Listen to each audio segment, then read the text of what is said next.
IPC का जो paper number 7 है उसका पार्ट बी या फिर सेक्शन बी जिसका नाम है स्ट्रेटेजिक मैनेजमेंट। इसका नाम क्या है डियर? Strategic management. ओके, हमसे वीडियो के थ्रू क्लासेस ले रहे हैं, उनके लिए हमने अलग से एक छोटी सी वीडियो आईटीएसएम का इंट्रोडक्शन बनाया था हमने। देयर आर टोटल 7 चैप्टर्स और एग्जाम के पॉइंट ऑफ व्यू से ये सारे के सारे चैप्टर्स रेलेवेंट हैं। और हमारे पास मार्क्स कितने स्ट्रेटेजिक मैनेजमेंट में? 50 मार्क्स। तो आप ये ना सोचें कि सर जी हर chapter 7 marks, each chapter 7 marks. तो आप कोई 1-2 चैप्टर छोड़ के चले जाए तो आपको लगेगा कि मैक्सिमम हमारा 14 मार्क्स, अगर आप 2 चैप्टर अगर आप छोड़ के जाते हैं तो आपको लगेगा कि सर जी मैक्सिमम हमारा 14 मार्क्स है जो कि हमने छोड़ा। ऐसा नहीं है। जैसे फॉर एग्जांपल एक हमारा चैप्टर स्ट्रेटेजिक मैनेजमेंट में चैप्टर नंबर 6, कभी कभी ऐसा भी देखा गया है कि इंस्टीट्यूट अकेले इस चैप्टर से 14 मार्क्स से लेकर 16 मार्क्स तक के क्वेश्चन पूछ लेते हैं। और कभी कभी कुछ ऐसे भी चैप्टर्स होते हैं जिससे जो मतलब एग्जाम में कवरेज आती है वो सिर्फ 2 नंबर की आती है। तो इसलिए आपको अपनी पूरी प्रिपरेशन करनी है, जैसा कि हमने आपको आईटी में भी बताया था। आईटी में भी हमने आपको कहा था कि कभी भी सिलेक्टिव प्रिपरेशन ना करें। इसी तरीके से स्ट्रेटेजिक मैनेजमेंट में भी डियर कभी भी सिलेक्टिव प्रिपरेशन ना करें, हमेशा 100% प्रिपरेशन करें। और जो बच्चे 100% प्रिपरेशन करेंगे उनको हमेशा सक्सेस मिलेगी। ठीक बात है। तो फिर आप अपनी जर्नी शुरू कर रहे हैं, स्ट्रेटेजिक मैनेजमेंट को स्टार्ट कर रहे हैं। स्ट्रेटेजिक मैनेजमेंट का सबसे पहला चैप्टर जिसका नाम है बिजनेस एनवायरनमेंट, उसमें कुछ भी करने से पहले हम आपको एक छोटी सी बेसिक सी बात बताना चाहते हैं। मेरी बात पर ध्यान दीजिएगा, बहुत देखें, क्योंकि हम आपके साथ क्या पढ़ रहे हैं? Strategic management. तो हम एक बार छोटी छोटी बातें आपके साथ करते हैं। मेरी बात पर ध्यान दीजिएगा। अगर मैं इसी चीज को एक बिजनेस के कॉन्टेक्स्ट में देखूं तो मान लीजिए कि ये मेरा बिजनेस है, ये मेरा क्या है? बिजनेस है।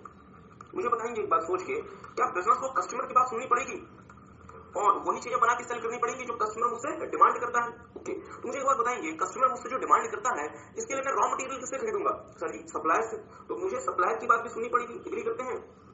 तो एक बात बताएं, मेरा कस्टमर मुझे कहता है कि सर जी हमें गोला बारूद बना के दे दो, हमें आरडीएक्स बना के दे दो। तो क्या मैं बीइंग ऑफ बिजनेस अपने कस्टमर को गोला बारूद और आरडीएक्स बना के दे दूं, या मुझे उस देश का कानून भी समझना पड़ेगा? मतलब मुझे उस देश की सरकार का भी ध्यान रखना पड़ेगा। एग्री करते हैं? इसका मतलब ये वर्ड है कि मुझे यहाँ के लॉज एंड रेगुलेशंस का भी ध्यान रखना पड़ेगा। Are you guys getting?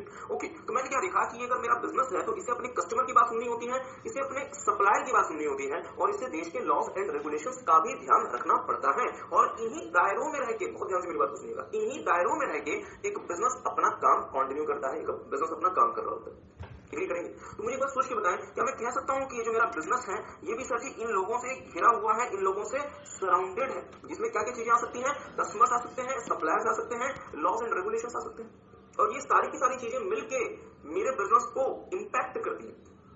Okay, आराम से मुझे एक बात बताएं, क्या ये बात आप समझ पाए कि जो मेरा बिजनेस है ये इन सारी की सारी चीजों से घिरा हुआ है? जो मेरा बिजनेस है इन सारी की सारी चीजों से घिरा हुआ है, सराउंडेड है। एग्री करते हैं? तो अब ये चीजें क्या मेरे बिजनेस पे असर करेंगी? क्या मुझे कस्टमर के हिसाब से गुड्स एंड सर्विसेज बनाने पड़ेंगे? हाँ सर। क्या देश का कानून मेरे ऊपर असर कर सकता है? देखा कि लॉज एंड रेगुलेशंस भी मेरे ऊपर असर करते हैं। सप्लायर मुझे क्या चीज सप्लाई कर सकता है, किस रेट में होता था, और वो सारी की सारी चीजें मिलकर उस ह्यूमन का एनवायरनमेंट कॉन्स्टिट्यूट करती थी। इसी तरीके से डियर ये सारी की सारी चीजें मिलकर, जिसमें कस्टमर हो सकते हैं, सप्लायर हो सकते हैं, लॉज एंड रेगुलेशंस हो सकते हैं, हाँ इसके अलावा भी चीजें हो सकती है, वो हम आपके साथ साथ दिखेंगे इसके अलावा क्या क्या चीजें हो सकती है। ये सारी की सारी चीजें मिलकर डियर मेरे बिजनेस का भी क्या कॉन्स्टिट्यूट करती है? एनवायरनमेंट कॉन्स्टिट्यूट करती है। बट मेरा एक छोटा सा सवाल, क्या पूछ लूं? अगर अभी तक आपको मेरी बात समझ आई है तो आप इसका आंसर दे सकते हैं।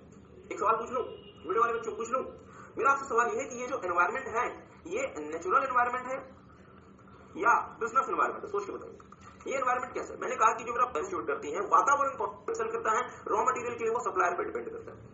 तो ये सारी चीजें मिलकर मेरा एनवायरनमेंट कॉन्स्टिट्यूट करती है। बट मेरा एक छोटा सा सवाल है, ये जो एनवायरनमेंट है ये मेरा नेचुरल एनवायरनमेंट का नाम दूंगा, नेचुरल एनवायरनमेंट का नाम दूंगा, या बिजनेस एनवायरनमेंट का नाम दूंगा? ये इस बिजनेस के पहले ह्यूमन को देखा था और आपने कहा था कि सर जी एनवायरनमेंट का नाम दूं या बिजनेस एनवायरनमेंट का नाम दूं, क्योंकि अब तो एमसीक्यू भी आ गया आपके लिए। चलिए मेरा एक छोटा सा सवाल, मुझे एक बात सोच के बताएंगे डियर, आज से 20 साल पहले कस्टमर की जो डिमांड थी और आज कस्टमर की जो डिमांड है वो सेम है या उसमें चेंज आ गया? चेंज आ गया। बहुत अच्छा। आज से 20 साल पहले देश में जो नियम कानून बने हुए थे और आज जो नियम कानून है उनमें क्या वो सेम चलते आ रहे हैं या उसमें भी चेंजेस आ रहे हैं? उसमें भी चेंजेस आ रहे हैं। जैसे फॉर एग्जांपल हमारे देश में अगर आप ऑटोमोबाइल इंडस्ट्री, जैसे ओके मुझे पता है ऑटोमोबाइल इंडस्ट्री सारे बच्चे समझते हैं जहाँ पे मतलब कार मैन्युफैक्चर होती है, ट्रक्स मैन्युफैक्चर होते हैं। ओके, मेरी बात पर ध्यान दीजिएगा। आपने शायद सुना होगा कि अभी हमारे देश में BS4 नॉर्म्स के व्हीकल बिकते हैं। BS4, अब ये BS4 क्या होता है इसमें नहीं जाते। 2020-21 के बाद हमारे देश में सिर्फ BS6 नॉर्म्स के व्हीकल बिक सकते हैं। BS6 नॉर्म के नीचे वाला व्हीकल बेचना अलाउड नहीं होगा। अब सर ये BS क्या होता है, इसमें डिटेल में नहीं जाते, सिर्फ सिंपल सी बात ये समझिए कि BS जितना हाई होता है मैन्युफैक्चरर्स को उतना ही ज्यादा फ्यूल एफिशिएंट और उतना ही ज्यादा अच्छा व्हीकल बनाना पड़ता है। तो मुझे बताइए, अगर मैं मारुति कंपनी हूं तो क्या मुझे ध्यान रखना पड़ेगा कि कौन से BS का व्हीकल बेचना अलाउड है, या मैं अपनी मर्जी का व्हीकल बेचना शुरू कर दूं? सर ये मुझे ध्यान रखना पड़ेगा कि कौन से BS का व्हीकल बेचना देश में अलाउड है और कौन से BS का व्हीकल बेचना देश में अलाउड नहीं है। एग्री करते हैं? किसी को बात समझ आई? तो मेरी बात पर ध्यान दीजिएगा डियर। हमने क्या देखा कि ये जो मेरा बिजनेस है इसे लॉज एंड रेगुलेशंस का सामना करना पड़ता है, उसे फॉलो करना पड़ता है, इसे कस्टमर की डिमांड समझनी पड़ती है, इसे सप्लायर्स की भी रिक्वायरमेंट समझनी पड़ती है। तो मेरा आपसे छोटा सा सवाल है, आज से 20 साल पहले जो कस्टमर की डिमांड थी और आज जो कस्टमर की डिमांड है वो 100% सेम है या उसमें परिवर्तन आ गया? तो ये परिवर्तन आ गया। हर कुछ साल के बाद कस्टमर और ज्यादा एडवांस होता जा रहा है और ज्यादा डिमांडिंग होता जा रहा है। एग्री करते हैं? सरकार अपने नियम कानून में भी बहुत तेजी से परिवर्तन कर रही है। आप सारे बच्चे ग्रुप 1 आपने पढ़ा हुआ है, आपने देखा है टैक्स में कितने लॉज एंड रेगुलेशंस में चेंज आ रहा है। तो इसकी वजह से मेरा जो एनवायरमेंट है, कौन सा एनवायरमेंट? Business environment. क्या इस बिजनेस एनवायरमेंट में भी चेंज आएगा, या जिस तरीके का मेरा बिजनेस एनवायरमेंट आज से 20 साल पहले था बिल्कुल वैसा ही बिजनेस एनवायरमेंट मेरा आज भी होगा? पहला ऑप्शन, सेम बिजनेस एनवायरमेंट रहेगा सर, कोई भी चेंज नहीं आएगा। दूसरा ऑप्शन, क्योंकि सर जी बिजनेस एनवायरमेंट जिन चीजों से मिलके बना है उन चीजों में यदि परिवर्तन आ रहा है तो इसका असर मेरे बिजनेस एनवायरमेंट में भी पड़ेगा और मेरा बिजनेस एनवायरमेंट भी क्या हो जाएगा? बदल जाएगा। तो क्या मैं ये कह सकता हूं कि डियर की जो मेरा एनवायरमेंट होगा वो चेंज होगा, मतलब उसमें परिवर्तन आते रहेंगे, चेंजेस आते रहेंगे। आई होप आपको बात समझ आ रही है। तो क्या आपको कुछ बेसिक बात समझ आए कि सर जी बिजनेस एनवायरमेंट क्या होता है? ओके, हमने डियर आपके साथ एक बहुत बेसिक बात भी और करनी है। हमने आपको बिजनेस एनवायरमेंट के बारे में तो बताया, बट अभी तक हमने आपको बिजनेस के बारे में नहीं बताया कि बिजनेस क्या होता है, क्योंकि जब तक हमें नहीं पता कि बिजनेस क्या होता है तो हम बिजनेस एनवायरमेंट की बात कैसे कर सकते हैं? ठीक बात है। तो पहले हम समझते हैं बिजनेस क्या होता है। मेरी बात पर डियर और थोड़ा सा ध्यान दीजिएगा। आप सारे बच्चे इंटरनेट यूज करते हैं और आप कभी गूगल पे जाके टाइप करें मीनिंग ऑफ बिजनेस या फिर डेफिनेशन ऑफ बिजनेस, तो यहाँ पे आपको 1000+ डेफिनेशन बिजनेस की मिल जाएगी। हजारों लोगों ने, इवन मैं तो कहता हूँ लाखों लोगों ने, लाखों मैनेजमेंट एक्सपर्ट्स ने अपने अपने हिसाब से बिजनेस को डिफाइन किया। हो सकता है कि 3 साल के बाद जब आप एक बड़े सीए बन जाए तो आप भी अपने हिसाब से बिजनेस को डिफाइन करते हैं। मेरा एक छोटा सा सवाल, क्या मैं कोई भी डेफिनेशन बिजनेस की पढ़ लूं या मुझे वही डेफिनेशन पढ़नी पड़ेगी जो ICAI ने हमें पढ़ने को दी है? और उसका जो पहला चैप्टर है, चैप्टर नंबर 1 बिजनेस एनवायरमेंट, उसमें उसे ओपन करेंगे और बिजनेस एनवायरमेंट में जो सबसे पहला पॉइंट है business and types of business, यहाँ पे पहुंचे। फिर मैं यहाँ ध्यान दें, मेरी बात पर बहुत ध्यान दीजिएगा। ये जो हम डेफिनेशन बिजनेस की पढ़ रहे हैं ये एज पर ICAI पढ़ रहे हैं, ठीक बात है। इंस्टीट्यूट ने बिजनेस को कैसे डिफाइन किया? Business refers to the state of being busy, state of being busy, ध्यान दीजिएगा। Business refers to the state of being busy. State of being busy का मतलब होता है किसी चीज में व्यस्त होना। ग्रुप, ऑर्गेनाइजेशन और सोसाइटी, मतलब सर जी कोई इंडिविजुअल भी बिजी हो सकता है, कोई ग्रुप भी बिजी हो सकता है, कोई ऑर्गेनाइजेशन भी बिजी हो सकती है और कोई सोसाइटी भी बिजी हो सकती है। तो हमने अभी तक 2 बातें दी। पहला, बिजनेस क्या है? स्टेट ऑफ बीइंग बिजी, किसी चीज में व्यस्त होना। और वो व्यस्त कौन कौन लोग हो सकते हैं? कोई इंडिविजुअल व्यस्त हो सकता है, कोई ग्रुप व्यस्त हो सकता है, कोई ऑर्गेनाइजेशन व्यस्त हो सकती है और कोई सोसाइटी व्यस्त हो सकती है। ठीक बात है। सवाल बनता है सर जी किस चीज में व्यस्त होंगे? PUBG खेलने में व्यस्त होंगे, व्हाट्सएप चला, इन देयर रेगुलर ऑक्यूपेशन और profession, in their regular occupation और प्रोफेशन। तो ये जो डेफिनेशन है डियर बिजनेस की, ये एज पर ICAI है, हमने इसमें कोई भी चेंज नहीं किया और हम ये चाहते हैं कि आप इसे वर्ड टू वर्ड याद रखें और आपको ये वर्ड टू वर्ड 5 मिनट में याद हो भी जाएगा। मेरे साथ साथ business is a state of being busy, व्यस्त होना। किस चीज में व्यस्त होना? रेगुलर ऑक्यूपेशन और प्रोफेशन। इसके द्वारा इंडिविजुअल, ग्रुप, ऑर्गेनाइजेशन और सोसाइटी को। तो अगर मैं We have seen the definition of business. Business refers to the state of being busy by an individual, group, organization or society in their regular occupation or profession. Generally, business exists for profit. For profit-oriented organization, this is correct. But there are also businesses whose sole intention is not to generate profit, but to carry or promote some charity or social cause like child education, road safety, waste disposal, etc. Such organizations are known as non-profit organization or charitable organization or NGO. After this, we have seen types of business. There are two types of business. First one is profit oriented and second one is not for profit business. Okay.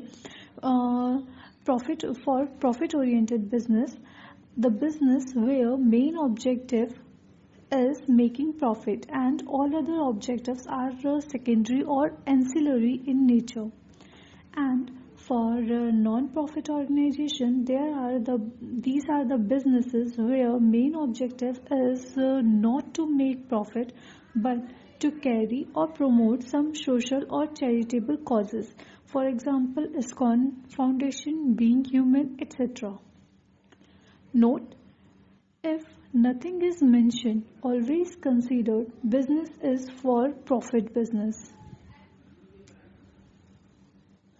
So, mainly to identify whether it is a business or not means whether the activities, the particular activity is considered as a business or not, we have to check by two tests.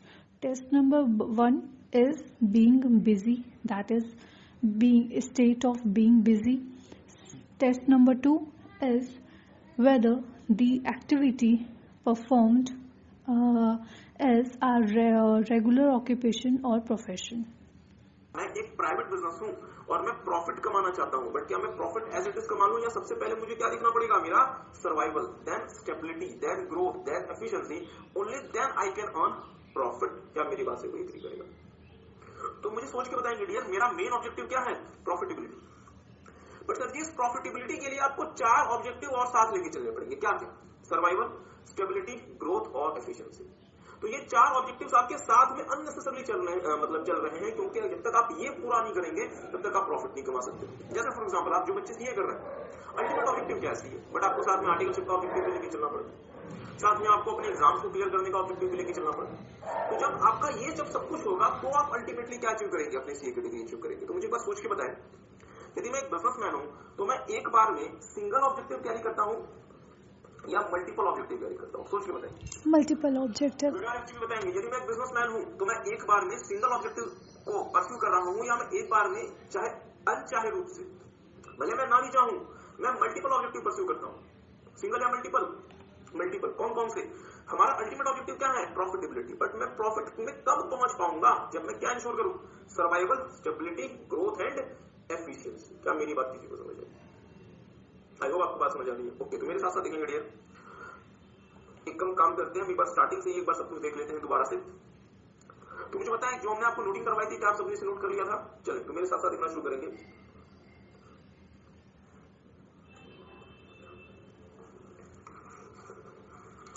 फिर से देखेंगे starting से। Business refers to the state of being busy by an individual, group, organization, society in their regular occupation or profession। मतलब business में profitability की कोई condition नहीं है। इसकी वजह से मेरे बिजनेस 2 प्रकार के बन गए, फॉर प्रॉफिट बिजनेस और नॉट फॉर प्रॉफिट बिजनेस। ठीक बात है। देखिए इसमें आगे क्या लिखा हुआ है? It is generally said that business exist for profit. Normally हमारे बिजनेस कैसे होते हैं? प्रॉफिट वाले। For profit oriented organisation this is correct, क्योंकि आपको पता है डियर, प्रॉफिट का भी बिजनेस हो सकता है और नॉट फॉर प्रॉफिट के बिजनेस भी हो सकते हैं। But there are also businesses which sole intention is not to generate profit but to carry और प्रमोट सम चैरिटी और social cause like child education, road safety, waste disposal, adult education etcetera. मतलब profit के अलावा भी बहुत सारे ऐसे businesses हो सकते हैं जिनका अल्टीमेट ऑब्जेक्टिव डियर पैसा कमाना नहीं होगा, जिनका अल्टीमेट ऑब्जेक्टिव क्या होगा? किसी सामाजिक काम को करना, कोई सोशल काउज को करना। जैसे कोई बच्चों को पढ़ाएगा, कोई हो सकता है अडल्ट एजुकेशन देगा, कोई हो सकता है कि रोड सेफ्टी की बात करेगा, कोई हो सकता है कि वेस्ट को डिस्पोज कैसे करे, मतलब जैसे फॉर एग्जांपल मतलब सफाई अभियान की बात करेगा। ठीक बात। These are such organizations are known as not for profit organizations, charitable organizations और NGOs, जो कि आपने यहाँ पे लिखा हुआ है types of business, for profit business और नॉट फॉर प्रॉफिट बिजनेस। ठीक बात है। आगे देखेंगे ऑब्जेक्टिव्स ऑफ बिजनेस में। Every organization conducts business with some objective and purpose। हर किसी ऑर्गेनाइजेशन के कुछ उद्देश्य होते हैं, कुछ पर्पस होते हैं।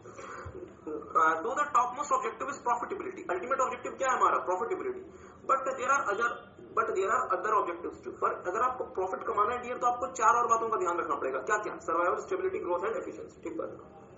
Hence it is said that business is conducted to pursue multiple objective rather than single objective. तो क्या मैं ये बात कह सकता हूँ कि जो मेरा बिजनेस होगा वो एक बार में मल्टीपल ऑब्जेक्टिव कैरी करेगा, न कि सिंगल ऑब्जेक्टिव कैरी करेगा, क्योंकि अल्टीमेट ऑब्जेक्टिव मेरा क्या है? प्रॉफिटेबिलिटी। बट सर जी प्रॉफिट तो तभी कमा पाओगे ना जब अपने आप को सर्वाइव करोगे, अपने आप को स्टेबल रखोगे, ग्रोथ करोगे और एफिशिएंट बनोगे। ठीक है। Some of the most important objectives of business are, देखिएगा, survival. Survival means keeping the business alive, अपने आप को जिंदा रखना। और डियर दो ऐसे सिचुएशंस होते हैं जहां पे आपके सर्वाइवल पे खतरा आ जाता है। पहला, जब आपकी कंपनी नई नई शुरू होती है, मींस जब आपकी कंपनी नई नई शुरू होती है, जब आपके पास ज्यादा टर्नओवर आपका नहीं आ रहा, जब आपकी ज्यादा सेल्स नहीं हो रही, तो फिक्स्ड खर्चे बहुत होने की वजह से हमारा बिजनेस सर्वाइव करने में हमें परेशानी होती है। और बहुत सारी कंपनीज डियर अपने बिजनेस के, अपने जीवन के पहले 1 साल के अंदर ही बंद हो जाती है, क्योंकि पैसा नहीं आ रहा होता, खर्चा बहुत होता है। तो फिर हम सोचते हैं कि यार इतना खर्चा करने से अच्छा है कि बिजनेस बंद कर दो। और जैसे बिजनेस हमने बंद कर दिया, शटर डाउन कर दिया, सर्वाइवल खत्म हो जाता है। तो पहला हमें सर्वाइवल का इशू कहां होता है? जब हम अपना बिजनेस नया नया शुरू करते हैं। और दूसरा डियर हमें जो सर्वाइवल का इशू होता है जब इकोनॉमी थोड़ी सी डिप्रेशन में रहती है, जब इकोनॉमी रिसेशन में रहती है, जब फाइनेंशियल क्राइसिस होता है। मेरी बात पर ध्यान दीजिएगा, जब इकोनॉमी ग्रो कर रही है, जब इकोनॉमी बूम पे है, तो हर बिजनेस को फायदा होता है। और जब इकोनॉमी डाउन में जा रही है, जब इकोनॉमी गिर रही है, तो वो बिजनेसेस जो कि वीक बिजनेसेस होते हैं उन पे बहुत ज्यादा असर पड़ता है। एग्री करते हैं? तो ऐसे सिचुएशन में आपको अपने बिजनेस को सर्वाइव करना पड़ता है, जीवित रखना पड़ता है। ठीक बात है। तो मेरे साथ साथ देख लें, survival becomes more crucial during the initial stage of business and during financial crisis. Survival is most fundamental objective a company pursues. तो किसी भी कंपनी के लिए जो सर्वाइवल होता है डियर, वो सबसे ज्यादा फंडामेंटल ऑब्जेक्टिव होता है। मुझे एक बात सोच के बताएंगे, तो यहां तक आपको बात क्लियर है? मुझे एक बात सोच के बताएं, क्या मेरा ऑब्जेक्टिव सिर्फ और सिर्फ सर्वाइवल ही होना चाहिए या मेरा ऑब्जेक्टिव सर्वाइवल के अलावा भी कुछ होना चाहिए? वीडियो वाले बच्चे बताएंगे। ये अजीब सा क्वेश्चन पूछ रहा हूं मैं आपसे, और अगर अभी तक आपने मेरी बातों को ध्यान से सुना है तो आपको ये बातें समझ आएंगी। मेरा ऑब्जेक्टिव है, उन्होंने कहा सर हमारा ऑब्जेक्टिव तो क्या है? प्रॉफिटेबिलिटी। सर्वाइव हमें क्यों करना पड़ता है? क्योंकि अगर हम सर्वाइव ही नहीं करेंगे तो सर जी प्रॉफिट कहां से होगा? एग्री करते हैं? तो अल्टीमेट ऑब्जेक्टिव क्या है? Profit, profitability. उस प्रॉफिटेबिलिटी के पास जाने के लिए हमें सर्वाइवल देखना पड़ता है, हमें स्टेबिलिटी देखनी पड़ती है, हमें ग्रोथ देखनी पड़ती है, हमें एफिशिएंसी देखनी पड़ती है। ठीक बात है। आगे देखिएगा, स्टेबिलिटी।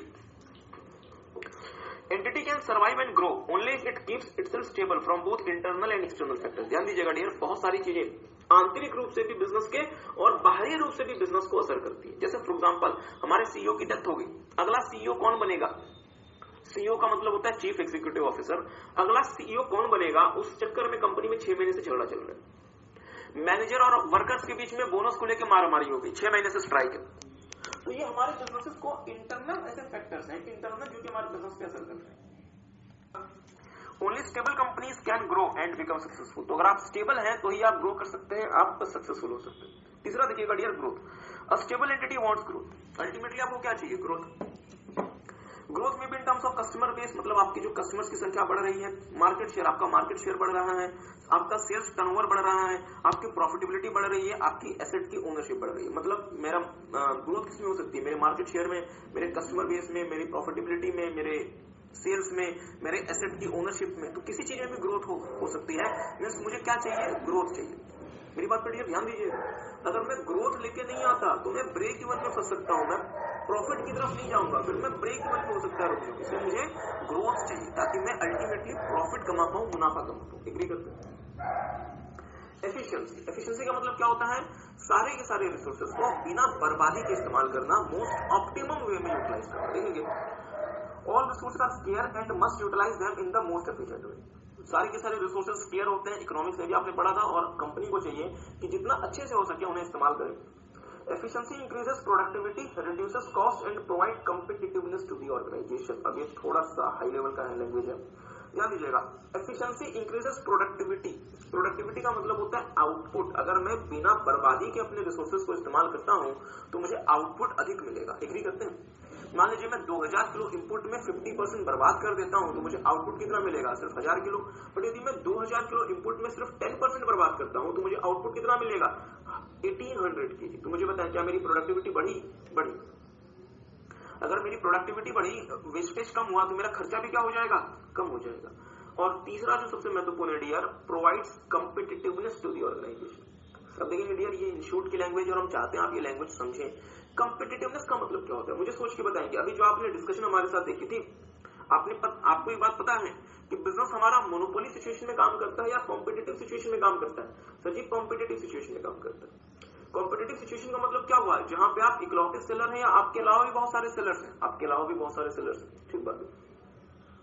लेट्स से मैं एक लैपटॉप खरीदने मार्केट गया, ठीक बात है, मैं एक लैपटॉप खरीदने मार्केट गया, 4 GB RAM, 1 terabyte hard disk, आप लोगों ने परचेज किया होगा लैपटॉप, आपको पता है। विंडोज 10 ऑपरेटिंग सिस्टम, इसका जो प्राइस है ये लेट्स से एचपी के लैपटॉप का है 30,000 रुपए, और ये सेम कॉन्फ़िगरेशन का लैपटॉप आसूस का है 45,000 रुपए। तो मुझे सोच के बताएं, क्या आसूस मार्केट में कम्पीट कर पाएगा या नहीं कर पाएगा? नहीं कर पाएगा। तो आसूस को क्या इंश्योर करना पड़ेगा कि यदि उसे मार्केट में कॉम्पीट करना है तो 4 GB रैम का, 1 टेराबाइट हार्ड डिस्क का और विंडोज 10 ऑपरेटिंग सिस्टम का लैपटॉप वो मैक्सिमम 30-32 हजार रुपए का सेल करे। अदरवाइज ये मार्केट के और जो मतलब प्लेयर्स हैं वो हमें 30-32 का दे रहे हैं, तो फिर हम आसूस के पास उस चीज का 45,000 क्यों देंगे? क्या इस्तेमाल करना पड़ेगा, तो ही मैं इस मार्केट में कॉम्पीट कर सकता हूं, अदरवाइज मैं इस मार्केट में कॉम्पीट नहीं कर सकता। इसका मतलब ये हुआ डियर कि यदि मैं एफिशिएंसी इंश्योर करूंगा तो मुझे मार्केट में कॉम्पीट करने की क्षमता मिलेगी, मुझे मार्केट में कॉम्पिटिटिवनेस मिलेगी। क्या मेरी बात आप समझ पाए? आई होप आपको बात समझ आ रही है। चलिए, बहुत अच्छा। देखेंगे, organizations who are not efficient becomes non-competitive in long run and may not become profitable। ऐसे ऑर्गेनाइजेशंस जो कि एफिशिएंट नहीं है, जो बर्बादी करते हैं, वो क्या होंगे? वो धीरे धीरे मार्केट में कॉम्पीट करने लायक ही नहीं रहेंगे। जैसे फॉर एग्जांपल मार्कर का एग्जांपल, यदि मैं 50% रिसोर्सेज बर्बाद कर देता हूँ, मेरे मार्कर की कॉस्ट आती है 40 रुपए और बाकी कंपनीज 20 रुपए का मार्कर बेच देती है, मुझे बताएं क्या मैं उस मार्केट में सर्वाइव कर पाऊंगा? नहीं कर पाऊंगा। अगर मैं सर्वाइव नहीं कर पाऊंगा तो क्या मैं मुनाफा कमा पाऊंगा? कभी नहीं कमा पाऊंगा। आई होप आपको बात समझ आ रही है। आगे देखिएगा, प्रॉफिटेबिलिटी और अल्टीमेट ऑब्जेक्टिव क्या आइडिया हमारा? Profitability. Private enterprises are primarily motivated by the objective of profit, all other objectives are facilitative objective and are meant to serve the profit motive of the organisation. मेरी बात idea ध्यान दीजिएगा। Survival, stability, growth, efficiency, ये सारे झंझटों में हम क्यों फंसे हुए? क्योंकि हमें अल्टीमेटली कहां जाना है? प्रॉफिटेबिलिटी की तरफ। तो हमारा अल्टीमेट ऑब्जेक्टिव क्या है? प्रॉफिटेबिलिटी। बाकी जितने भी ऑब्जेक्टिव्स हैं वो फैसिलिटेटिव है, सेकेंडरी है या एंसिलरी है, जिनका अल्टीमेट ऑब्जेक्टिव क्या है? आपको मुनाफा कमा के देना। तो आपने यही बातें यहाँ पे लिखी थी, देखेंगे यहाँ पे भी आपने ये लिखा है, objectives profit is the most important objective and all other objectives are ancillary और secondary to the profit objective. मतलब सबसे प्रमुख ऑब्जेक्टिव हमारा क्या है? मुनाफा कमाना, और बाकी जितने भी उद्देश्य हैं वो सारे के सारे कैसे हैं? एंसिलरी या फिर secondary in nature. I hope आपको बात समझ आ रही है। सो टेक सम टाइम, एक बार एक काम करें, 1 मिनट में एक बार इसे देखें, फिर हम आपको इसको डिटेल में समझेंगे कि आपको बातें समझ आई या नहीं। We have seen the objective of business. Every organization conduct business with some objective and purpose. Though the top of most objective is profitability, there are other objectives too. Hence, it is said that a business is conducted to pursue multiple objectives rather than single objective. Some of the most important objectives of a business are: first, survival; second one is stability; third one is growth; fourth one is efficiency; and fifth one is profitability. So, let's see one by one. Survival. Survival means keeping business alive. Survival becomes more crucial during the initial stages of the business during financial crisis. Survival is most fundamental objective of a company. Second one is stability. Entity can survive and grow only if it keeps itself stable from both internal and external factors. Only stable companies can grow and become successful. Third one is growth. A stable entity wants growth. Growth may be in terms of customer base, market share, sales, turnover, profitability, assets ownership, etc. Fourth one is efficiency. All resources are scarce and must utilize them in most efficient way. Efficiency increases productivity, reduce cost, and provide competitiveness to the organization. Fifth one is profitability. Private enterprise are primarily motivated by the objective of profit. All other objectives are facilitative objective, that is ancillary or secondary objective, and are meant to be served as the profit motive of the organization.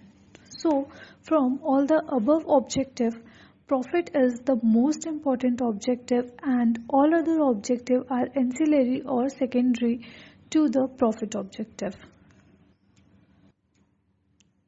Tell me one thing, is main objective of NPO or NGO is profitability? No, its main objective is social welfare. And what are the ancillary objectives? Same, survival, stability, growth, efficiency. So if question asks objective, state the objective of NGO business या non-profit business, then you have to state the main objective is social welfare instead of profitability, and other ancillary or secondary objectives are survival, stability, growth and efficiency.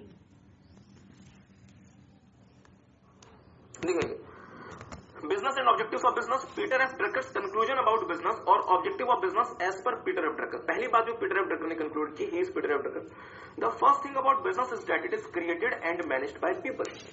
There will be group of people who will take decisions that will determine whether an organization is going to prosper or decline. This is true of every business. मतलब ये हुआ कि sir जी Peter F Drucker ने business के बारे में जो पहली बात बताई, वो पहली बात ये है कि बिजनेस को क्रिएट कौन करेगा, पीपल, और मैनेज कौन करेंगे, पीपल. और बिजनेस के लिए हमेशा जो भी फैसले होंगे वो भगवान तो आके नहीं ले लेंगे. मुझे पता है ना, रिलायंस ने फैसला लिया कि हमें जियो इंट्रोड्यूस करना, तो ये फैसला क्या भगवान ने ले लिया या मुकेश अंबानी जी ने अपने मैनेजर्स के साथ मिलकर लिया? सर जी अंबानी जी ने अपने मैनेजर्स के साथ मिलकर लिया. तो जो भी बिजनेस में डिसीजंस होंगे वो ग्रुप ऑफ पीपल के द्वारा लिए जाएंगे, जिनको आप बोर्ड ऑफ डायरेक्टर्स कह सकते हैं, और उनके द्वारा लिए गए फैसलों के बेसिस पे पता चलेगा कि वो बिजनेस आपका ग्रो करेगा या फिर डिक्लाइन में जाएगा, मींस प्रॉस्पर करेगा या फिर डिक्लाइन में जाएगा. आई होप आपको बात समझ आ रही है. जैसे फॉर एग्जाम्पल, मेरी बात पर डियर थोड़ा सा ध्यान दीजिएगा. आप लोगों ने नोकिया का नाम सुना हुआ है ना? हाँ नहीं, अब ऐसे हालात हो गए कि नोकिया के बारे में यही कहना पड़ता है कि नाम सुना हुआ है, नहीं सुना हुआ है. ओके, ध्यान दीजिएगा डियर. नोकिया किसी जमाने में नोकिया की मोबाइल था सारी. The second conclusion is that business cannot be explained in terms of profit only. मतलब सिर्फ और सिर्फ प्रॉफिट के चक्कर में मत फंसो. Profit maximization is short-term approach and successful businesses considers long-term approach like development of wealth for its owners and several non-financial factors such as goodwill, social reputation, etc. मतलब Peter F Drucker ने दूसरा objective business को क्या बताया कि भाई business profit maximisation पे ज्यादा फोकस मत करो, वेल्थ मैक्सिमाइजेशन पे फोकस करो, क्योंकि प्रॉफिट मैक्सिमाइजेशन शॉर्ट टर्म होता है और वेल्थ मैक्सिमाइजेशन लॉन्ग टर्म होता है. इसके साथ साथ नॉन फाइनेंशियल फैक्टर्स पे भी ध्यान दो, जैसे अपने गुडविल को मैक्सिमाइज करो, अपने सोशल रेपुटेशन को मैक्सिमाइज करो, इन चीजों पे भी ध्यान दो. सो टेक सम टाइम, एक बार ये दोनों ऑब्जेक्टिव्स आप पढ़ लें. क्या कह रहे हैं? हाँ ठीक बात है, पहले से पढ़े, पहले से पढ़नी पड़ेगी. पीटर एफ ड्रकर ने दो कंक्लूजन दिया था regarding the business. First conclusion is that business is created and managed by people. Peter F Drucker का कहना था कि जो बिजनेस है वो created and manage by people होता है. Okay, and there will be a group of people who will take decision and will determine whether an organisation is going to prosper और decline, that is whether organization is going to grow or decline. Okay, and the second conclusion given by the Peter F. Drucker is that business cannot be explained in terms of profit only. That is, profit maximization is a short-term approach, and successful business considered long-term approach like development of wealth for its owner and also several non-financial factors such as goodwill, social reputation, etc. CSR. देखेंगे major function of business and environmental influence. Main function of business organisation is the conversion of input into output, products and services through processing. Environmental factors influences all the components of business function, मतलब input पे भी असर होगा, processing पे भी असर होगा, output पे भी असर होगा। जैसे फोटो देख रहे हैं, इनपुट पे भी किसका असर है? एनवायरमेंटल फैक्टर्स का। ध्यान दीजिएगा, एनवायरमेंटल फैक्टर्स का। और अभी तक हमने आपको सिर्फ 3 एनवायरमेंटल फैक्टर के बारे में बताया है। क्या क्या? कस्टमर, दूसरा हमने आपको बताया डियर सप्लायर, तीसरा हमने आपको बताया है लॉज एंड रेगुलेशंस। इसके अलावा भी बहुत सारे एनवायरमेंटल फैक्टर्स होते हैं जो हम आपके साथ ग्रेजुअली देखेंगे। Imports are taken from the environment. Raw material कहां से आता है? सप्लायर से। और सप्लायर किसका पार्ट है? एनवायरमेंट का। मशीन किससे आती है? मशीन के सप्लायर से। वो भी किसका पार्ट है? एनवायरमेंट का। ठीक बात।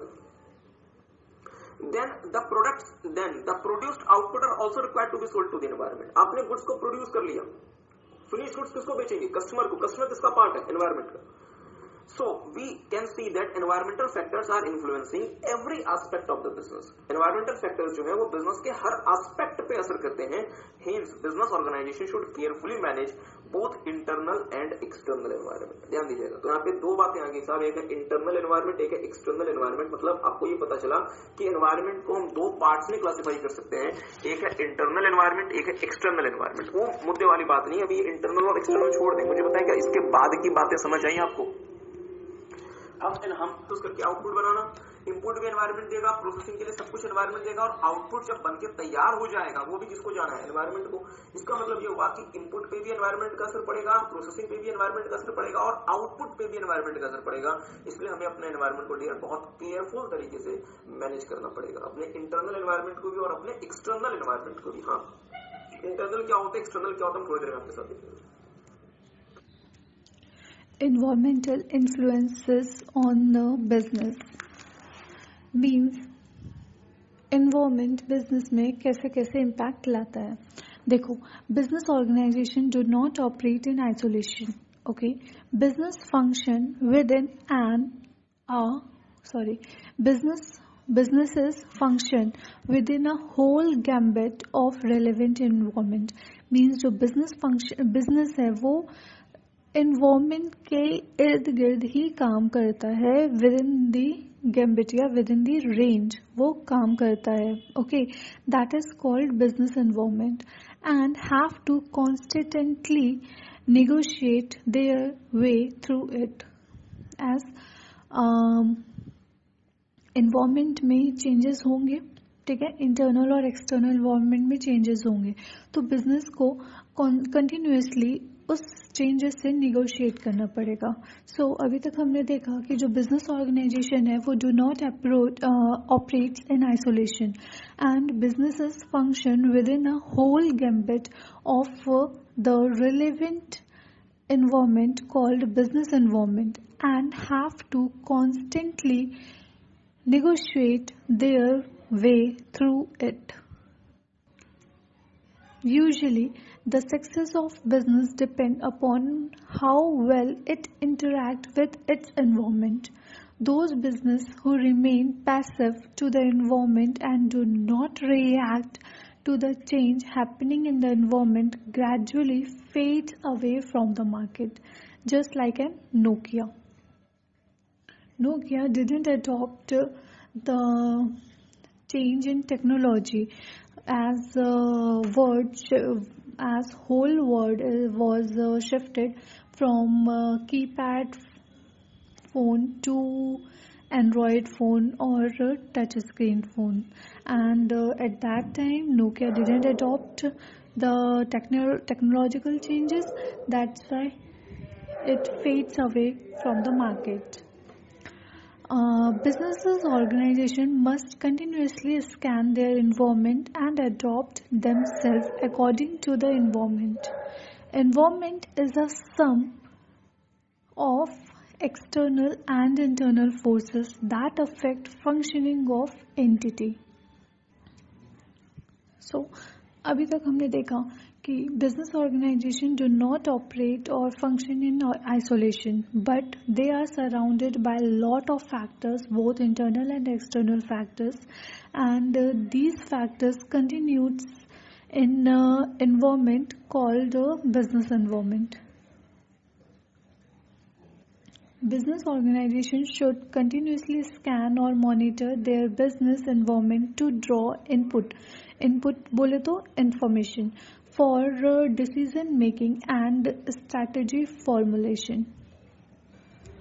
If organization make a strategy or take decision without analyzing its environment, the strategy so formulated or decision so taken may not be very effective.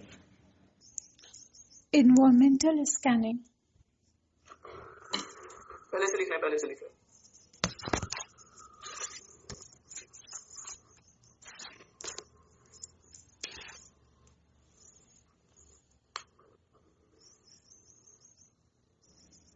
Purse होता है। ये बहुत सारे फैक्टर को जाने से पहले डियर हम थोड़ा सा आपके साथ और थोड़ी सी बातें करना चाहते हैं।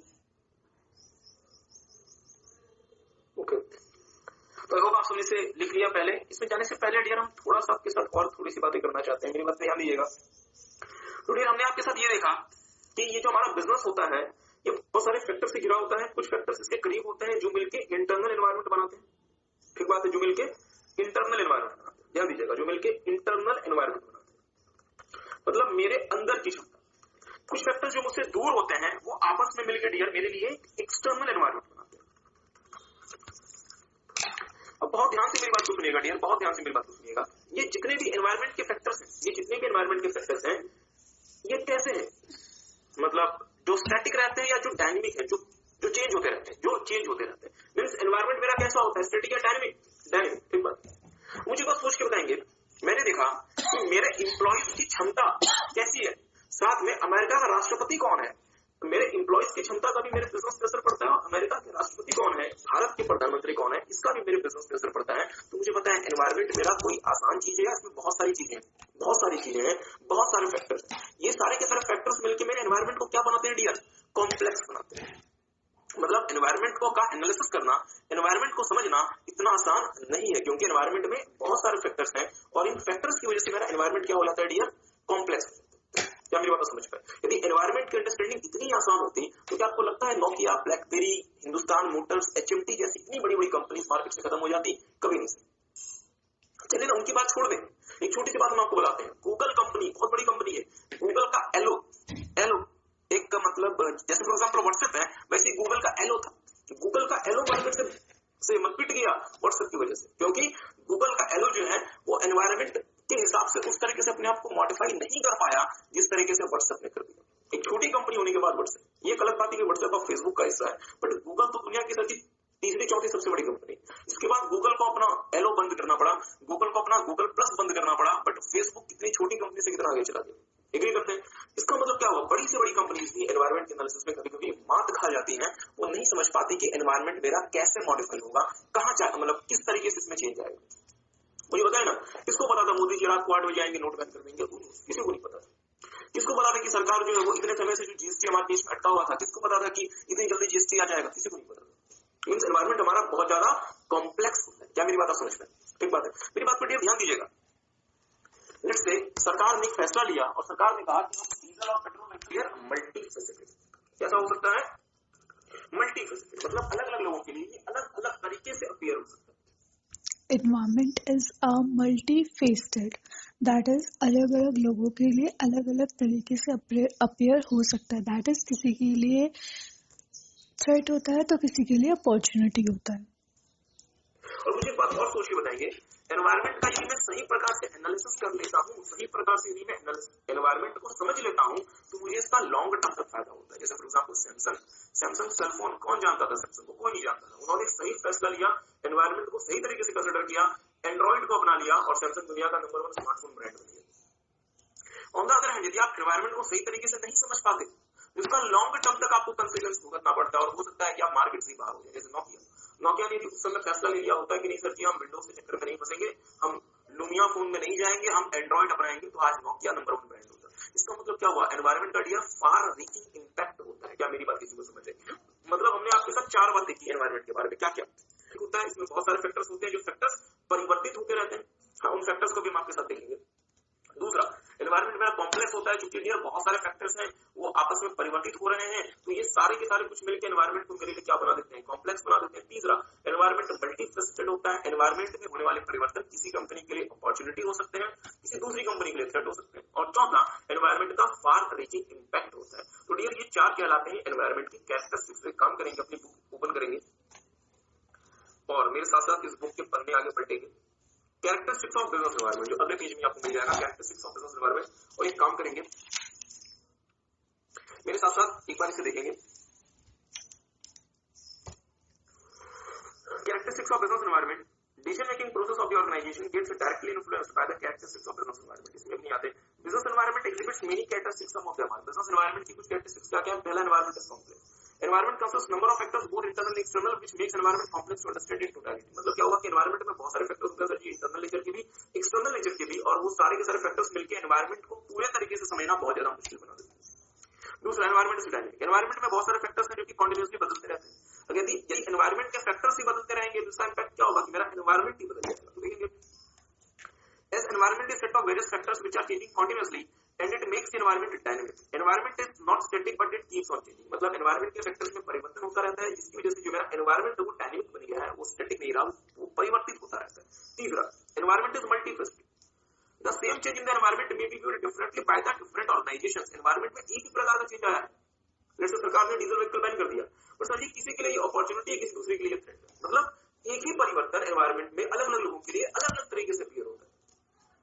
The same change happening in the environment may be seen as opportunities by one company and threat by another. For example, okay, चलिए इसमें एक अच्छा एग्जांपल है। For example, rising economy may be an opportunity for four-wheeler manufacturer, but a threat for two-wheeler, for low cost two-wheeler manufacturer. जैसे अगर economy grow कर रही है, लोगों के पास ज्यादा पैसा आएगा, तो लोग क्या करेंगे? लोग महंगी बाइक्स परचेज करेंगे, लोग फोर व्हीलर परचेज करेंगे, और जो सस्ती बाइक्स होती हैं, जैसे फॉर एग्जाम्पल मोपेड, उनकी डिमांड कम हो जाएगी। परिवर्तन तो सिर्फ एक ही आया है, इकोनॉमी ग्रो कर रही है। पर सर जी जो मोपेड का मार्केट है, मोपेड क्या होता है? फॉर एग्जाम्पल आपने नाम सुना होगा लूना, लूना का नाम सुना है? हाँ, मतलब टीवीएस एक्सेल जो आते हैं 80 सीसी के जो बाइक्स होती है, मतलब हाँ, तो उनकी डिमांड कम हो जाएगी क्योंकि लोगों के पास ज्यादा पैसा आ रहा है, तो लोग महंगी बाइक्स परचेज करेंगे, लोग फोर व्हीलर कार परचेज करेंगे। तो एक ही परिवर्तन अलग अलग लोगों के लिए अलग अलग तरीके से अपीयर होता है, तो इसकी वजह से मेरा एनवायरमेंट मल्टीफेसेटेड बन गया। और आखिरी में dear, environment has far reaching impact. Environment puts far reaching impact on the organisation. It is very important for business organization to consider environmental changes seriously. If organization do not consider environmental analysis, it may have to bear long-term consequences. If organization do not consider environmental analysis, it may have to bear long-term consequences. मतलब अगर आप environment के analysis को सही प्रकार से consider नहीं करते, तो आपको लंबे समय तक इसका नुकसान उठाना पड़ सकता है। जैसे फॉर एग्जाम्पल हमने आपको एग्जाम्पल दिया था नोकिया ने एनवायरमेंट को सही तरीके से कंसिडर नहीं किया। इम्पैक्ट क्या हुआ कि नोकिया लंबे समय तक मार्केट से बाहर हो गया और नोकिया एक तरह से बंदी हो गया। अब नोकिया को किसी दूसरी कंपनी ने खरीद लिया जो कि नोकिया के नाम से अपना बिजनेस करती है। तो एक काम करने के बाद ये चारों की चारों चीजें देख ले, environment is complex, dynamic, multifaceted, far reaching impact. और मुझे बात सोच के बताएंगे, यदि मुझे कंपनी के लिए कोई फैसला लेना है, कोई डिसीजन लेना है, तो मुझे देखना पड़ेगा कि एनवायरमेंट मेरा कॉम्प्लेक्स होता है, डायनेमिक होता है, मल्टीफेसेटेड होता है और फार रीचिंग इम्पैक्ट होता है। और मेरे द्वारा जो मैं फैसला ले रहा हूँ उस फैसले में एनवायरमेंट का असर पड़ता है, और चूंकि एनवायरमेंट मेरा कॉम्प्लेक्स है तो मेरा फैसला भी, तो मैं जो डिसीजन ले रहा हूँ वो भी मुश्किल हो जाएगा। एनवायरमेंट चूंकि मेरा क्या होता है, डायनेमिक, जिसकी वजह से मेरे डिसीजन पे भी असर पड़ेगा, मल्टीफेसेटेड की वजह से मेरे डिसीजन पे असर पड़ेगा। और यदि मैं गलत तरीके से एनवायरमेंट का एनालिसिस कर लेता हूँ तो मैं गलत डिसीजन ले लूंगा। इसलिए कंपनी का जो डिसीजन मेकिंग का काम होता है डियर, वो डायरेक्टली इन्फ्लुएंस होता है एनवायरमेंट की कैरेक्टरिस्टिक्स से। तो एक काम करने के बाद इसे अच्छे से देख लें। मेरी बात करिए, थोड़ा सा ध्यान दीजिएगा। जैसे कि हमने आपको कहा कि एनवायरमेंट को हम दो पार्ट्स में डिवाइड कर सकते हैं, एक है इंटरनल जो कि मेरे आंतरिक एनवायरमेंट की बात करती है, मेरे इंटरनल एनवायरमेंट की बात करती है, दूसरा है एक्सटर्नल। मेरी बात करिए, ध्यान दीजिएगा। इंटरनल रूप से, आंतरिक रूप से मेरे में या तो स्ट्रेंथ होगी या तो मेरे में वीकनेस होगी। इंटरनली कंपनी या तो स्ट्रॉन्ग होगी, स्ट्रेंथ होगी कंपनी में, या तो कंपनी वीक होगी। बट एक्सटर्नली मुझे या तो अपॉर्चुनिटी मिलेगी या तो मेरे लिए थ्रेट्स रहेंगे। एक्सटर्नली या तो मुझे अपॉर्चुनिटीज मिलेंगी या तो मेरे लिए थ्रेट्स रहेंगे। ध्यान दीजिएगा, अपॉर्चुनिटी या अवसर जो होता है वो इंटरनली नहीं आता, अवसर आपको बाहर से मिलता है, अपॉर्चुनिटी आपके पास बाहर से आती है। बट आप इस अपॉर्चुनिटी का फायदा ले पाएंगे या नहीं ले पाएंगे, ये डिपेंड करेगा इस बात पे कि आपके पास स्ट्रेंथ है या नहीं। बहुत ध्यान से मेरी बात सुनिएगा, अभी नोट कुछ नहीं करना, आपको सब कुछ लिखना है। थ्रेट जो खतरा होता है वो बाहर से आता है, बट हमारे अंदर डर होता है। ध्यान दीजिएगा, मान लीजिए शेयर आ गया, तो शेयर क्या है? थ्रेट। शेयर बाहरी व्यक्ति है। मैं यदि बहुत ज्यादा स्ट्रांग हूं, मेरे में स्ट्रेंथ है, मैं उस शेयर से डील कर सकता हूं, बट यदि मैं कमजोर हूं, मुझे डर लगता है, तो वो शेयर मेरे ऊपर ज्यादा हावी हो जाएगा। मीन्स थ्रेट हमें बाहर से आता है, पर इंटरनली हमारे अंदर या तो स्ट्रेंथ होगी या तो वीकनेस होगी। एग्री करते हैं? अगर लेट्स से हमारे अंदर स्ट्रेंथ है तो मैं अपॉर्चुनिटी से ज्यादा फायदा ले सकता हूं और थ्रेट को मैं आसानी से डील कर सकता हूं। बट यदि डियर मैं वीक हूं तो अपॉर्चुनिटी आएगी, मेरे हाथ से निकल जाएगी और थ्रेट मेरे लिए ज्यादा हानिकारक साबित होगा। जैसे हम छोटा सा एग्जांपल आपको देते हैं, जैसे अपने स्ट्रेंथ को अपॉर्चुनिटी से लिंक करते हैं, मतलब हम कोशिश करें कि अपॉर्चुनिटी और स्ट्रेंथ को आपस में लिंक कर दिया जाए ताकि वो अपॉर्चुनिटी हम अपने फेवर में कन्वर्ट कर पाए। और जो थ्रेट आ रहा है उस थ्रेट को हम अपने स्ट्रेंथ की मदद से रोकें। मेरी बात पर ध्यान दीजिएगा। अपॉर्चुनिटी यदि मार्केट में आती है, इसकी अपॉर्चुनिटी हर किसी के लिए होती है, बट कौन सी कंपनी इस अपॉर्चुनिटी से ज्यादा फायदा उठाती है? जिसके पास स्ट्रेंथ। यदि कोई थ्रेट मार्केट में आता है, वो भी हर किसी के लिए होता है, पर सभी वो उन कंपनीज को थ्रेट का ज्यादा नुकसान होता है जिनमें वीकनेस, और वो कंपनी जिनमें स्ट्रेंथ है वो थ्रेट से डील कर सकते हैं। जैसे फॉर एग्जांपल, जब रिलायंस जियो मार्केट में गया था तो एयरटेल के लिए अपॉर्चुनिटी था या थ्रेट था? बताएंगे वीडियो वाले बच्चों। जब रिलायंस जियो मार्केट में गया तो एयरटेल के लिए क्या था? थ्रेट था। एयरसेल के लिए क्या था? थ्रेट था। बट ये एयरटेल के लिए जितना बड़ा, मतलब पर ये एयरसेल के लिए जितना बड़ा थ्रेट था रिलायंस जियो, उतना बड़ा थ्रेट एयरटेल के लिए नहीं था। रीजन क्या है? तो एयरटेल क्या कर सकती थी? अपने स्ट्रेंथ का इस्तेमाल करके रिलायंस जियो से डील कर सकती थी, बट एयरसेल ऐसा नहीं कर सकती थी। क्या मेरी बात समझ पाए? Weakness, opportunity and threat. तो मेरी बात पर डियर थोड़ा सा और ध्यान दीजिएगा। अब हम आते हैं एनवायरमेंटल स्कैनिंग पे, जो हमने आपको नोटिंग करवाई थी और आप सब बच्चों ने इसे नोट कर लिया था। एक काम करेंगे आप सारे बच्चे एनवायरमेंटल स्कैनिंग में आएंगे जहां पे आपने नोटिंग की। Organisation operates in highly dynamic and uncertain environment. क्या इस बात से मेरे साथ साथ देखेंगे? Environmental scanning. Business organisation operates in highly dynamic and uncertain environment. क्या इस बात से एग्री करेंगे? हाईली डायनामिक मतलब आज हम जिस एनवायरनमेंट में ऑपरेट करते हैं ये बहुत ज्यादा डायनामिक है, मींस इसमें चेंजेस आते रहते हैं, और अनसर्टेन। मोदी जी कब आके नोट बैन करके चले जाए, नो बड़ी। Environmental scanning is the process, ध्यान दीजिएगा, environmental scanning is the process by which entity monitors its relevant environment। ध्यान दीजिएगा, relevant environment का मतलब क्या हुआ कि सर जी हम सिर्फ वो environment monitor करेंगे जो हमारे काम है। मान लीजिए मैं ऑटोमोबाइल कंपनी हूँ, तो क्या मैं एफएमसीजी कंपनी के एनवायरनमेंट को भी मॉनिटर करना शुरू कर दूं, या मैं सिर्फ अपने काम का एनवायरनमेंट मॉनिटर करूंगा? अपने काम का। जैसे फॉर एग्जांपल आप सीए इंटर किया, सीए आईपीसी के स्टूडेंट हैं, तो आप जब इंस्टीट्यूट की वेबसाइट में जाते हैं तो क्या सीए फाइनल की आरटीपी जाके देखते हैं? अपने काम की आरटीपी देखते हैं, अपने काम की आरटीपी देखते हैं। टू आइडेंटिफाई अपॉर्चुनिटीज और थ्रेट्स। ध्यान दीजिएगा, अगर आप अपने एक्सटर्नल एनवायरनमेंट को मॉनिटर करेंगे तो आपको क्या मिलेगा? अपॉर्चुनिटी मिलेगी और थ्रेट मिलेगी। Affecting its business to scan the environment. और मेरी बात को और थोड़ा सा ध्यान दीजिएगा डियर, एनवायरनमेंट को स्कैन करने के 4 फैक्टर्स होते हैं। क्या क्या?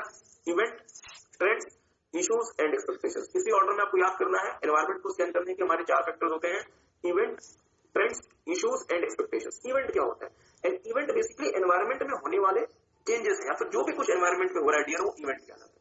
मान लीजिए कि फॉर एग्जाम्पल, जैसे कि आपने एक मूवी का नाम सुना था, तेरे नाम। सलमान खान की मूवी आई थी तेरे नाम, जिसमें उन्होंने खास प्रकार का हेयर स्टाइल यूज किया था, तो वो एक इवेंट था। ठीक बात। अब देश के नौजवानों ने उस प्रकार का हेयर स्टाइल इस्तेमाल करना शुरू कर दिया, तो वो क्या बन गया? देखते ट्रेंड बन गया। अब जैसे मेरे बाल वैसे नहीं है, क्या क्या? इवेंट, ट्रेंड, इश्यूज और एक्सपेक्टेशंस। तो मैं एनवायरनमेंट को स्कैन कर सकता हूँ, एनवायरनमेंट की अपॉर्चुनिटी और थ्रेट्स के बारे में मैं जानकारी हासिल कर सकता हूँ। एग्जाम्पल चेंज करते हैं। लेट्स से किसी सामाजिक संस्था ने कोल्ड ड्रिंक्स को के बारे में लोगों को जागरूक करना शुरू किया कि कोल्ड ड्रिंक्स मत पियो, आपके सेहत को नुकसान होता है। तो ये इवेंट था। लेट्स से धीरे धीरे बहुत सारे लोग ऐसा करने लगे, तो ये ट्रेंड बन जाएगा। ये क्या बन जाएगा? ये ट्रेंड बन जाएगा। अब लेट्स से हमें कुछ ना कुछ तो पीना है, तो हमारे लिए क्या खड़ा हो रहा है? इशू। तो अब हम एक्सपेक्ट क्या करेंगे कि कंपनी कोल्ड ड्रिंक्स के अलावा कोई सब्स्टिट्यूट प्रोडक्ट लेकर आए, तो हमारी एक्सपेक्टेशन क्या होगी कि कंपनी फ्रूट जूस लेकर आए, कुछ और लेकर आए। और लेट्स से मैं कोई कंपनी हूं, मैंने यदि आपकी जरूरत के हिसाब से प्रोडक्ट मार्केट में लॉन्च कर दिया, तो जो मार्केट में अपॉर्चुनिटी है उसका मुझे एडवांटेज मिल जाएगा और मेरे बिजनेस को उसका फायदा हो जाएगा। बट ये कब पॉसिबल हुआ? जब मैंने आपके इश्यूज को समझा, आपके एक्सपेक्टेशंस के हिसाब से मैंने प्रोडक्ट लॉन्च कर दिया। इसके लिए मैंने इवेंट को भी देखा होगा, मैंने ट्रेंड को भी देखा होगा। तो मेरी बात ध्यान दीजिएगा, एनवायरमेंटल स्कैनिंग में 4 चीजें आती है डियर। क्या क्या? Event, trend, issues, expectations. Event environment में होने वाली चीजें जो एनवायरनमेंट में घटित होती रहती है।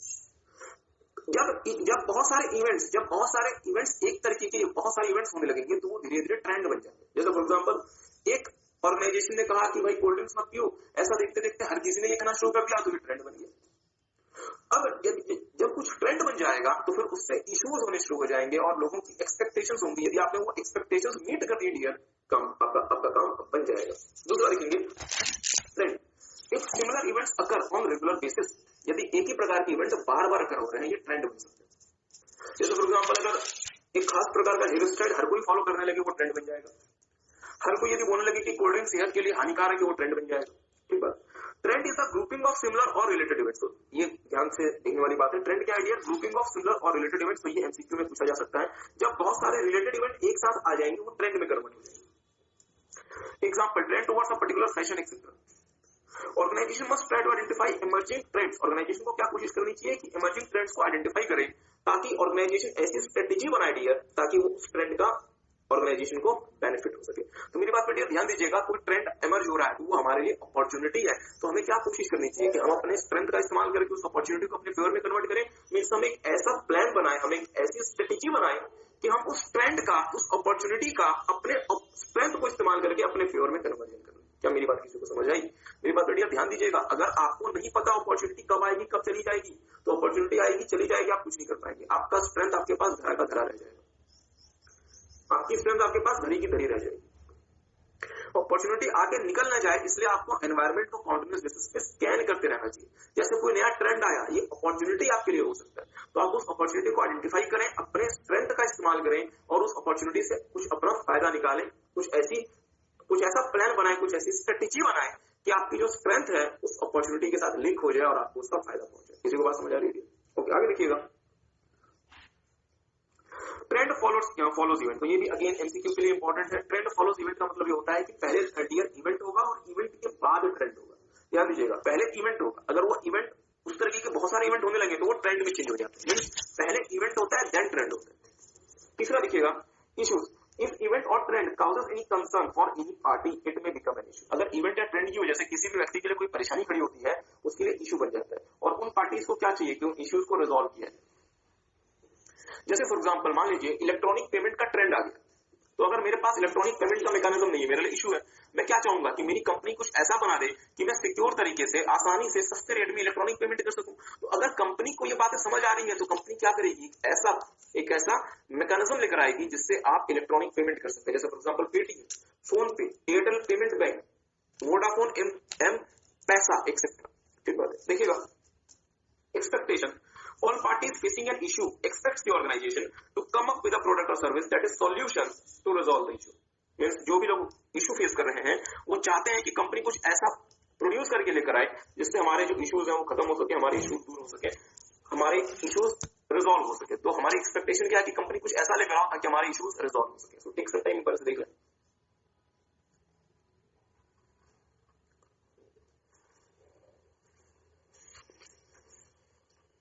हाँ, हम आपको आज कुछ नया नहीं करा रहे हो तो खैर समय नहीं, बट हम आपसे सिर्फ और सिर्फ 5 मिनट हम और चाहते हैं डियर, ताकि हम आपको एक बार रिवाइज करा दें। मेरी बात पे ध्यान दीजिएगा डियर। हमने आपके साथ स्टार्ट कहां से किया था?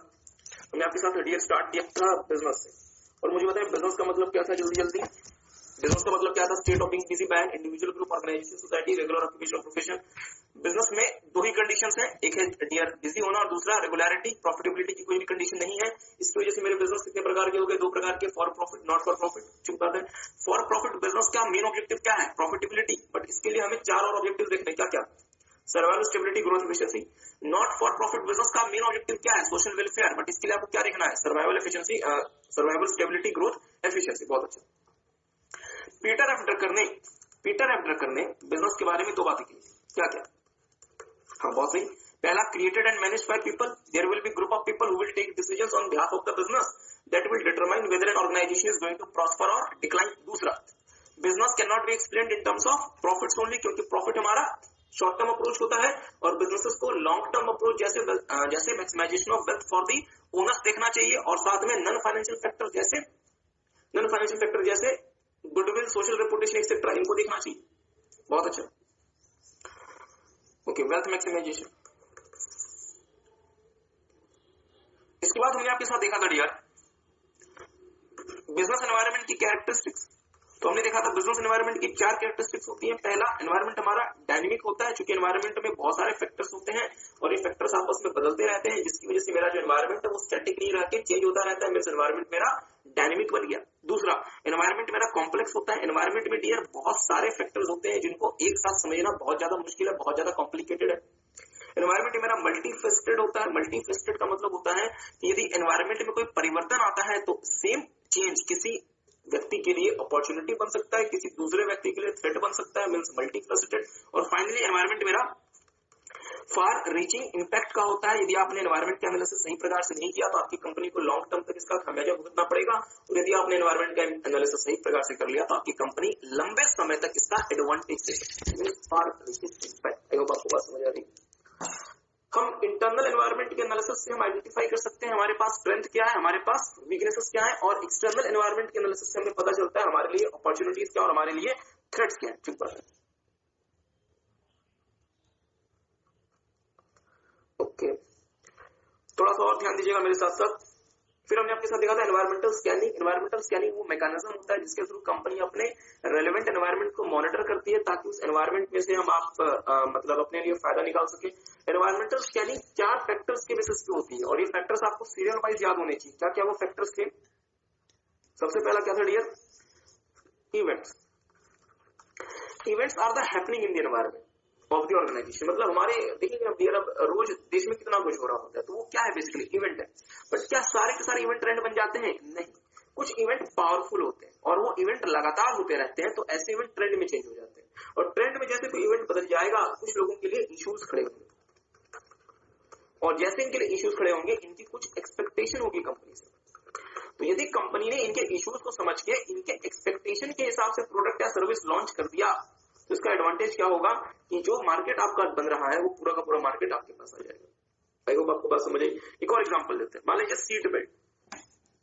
सीट बेल्ट का ट्रेंड बन गया, तो सीट बेल्ट कह रहे हैं। एयरबैग, मान लीजिए एयरबैग्स आपने देखा होगा व्हीकल में एयरबैग होता है। एयरबैग का मान लीजिए ट्रेंड बन गया, तो लोगों के इश्यूज क्या हो सकते हैं? लेट्स से मेरे पास बिना एयरबैग वाली कार है, मेरे पास इश्यू है, तो मैं क्या एक्सपेक्ट करूंगा कि भाई मुझे ना सस्ते रेट में कोई एयरबैग वाली कार मिल जाए। तो अब कंपनी को क्या करना चाहिए? कंपनी को ऐसी एयरबैग की टेक्नोलॉजी डेवलप कर देनी चाहिए जो कि सस्ती हो, जो कि रिलायबल हो। अगर कंपनी ऐसा कर पाई तो पूरा का पूरा मार्केट कंपनी के पास चला जाएगा। तो कंपनी डियर्स वो एयरबैग की टेक्नोलॉजी कंपनी को लेकर आनी चाहिए। ये क्या भगवान उसे रात को ख्वाब में आके बताएंगे? नहीं। तो कंपनी को कैसे ख्वाब आ गया? कंपनी ने डियर कॉन्टिन्यूस बेसिस पे एनवायरनमेंट को मॉनिटर किया, जिसके बेसिस पे कंपनी को समझ आया कि सर जी एयरबैग का ट्रेंड बन रहा है और लोग बिना एयरबैग वाली कार परचेज नहीं कर रहे। तो इसलिए लोगों के इश्यूज क्या है? उनके कार में एयरबैग नहीं है। उनकी एक्सपेक्टेशन क्या है कि हम एयरबैग वाली कार चलाएं। तो आप क्या करें? एयरबैग की टेक्नोलॉजी में पैसा लगाएं, जल्दी से जल्दी एयरबैग को डेवलप करें और मार्केट में लॉन्च करें। क्या किसी को बात समझ आई? लेट्स से आज के समय लोग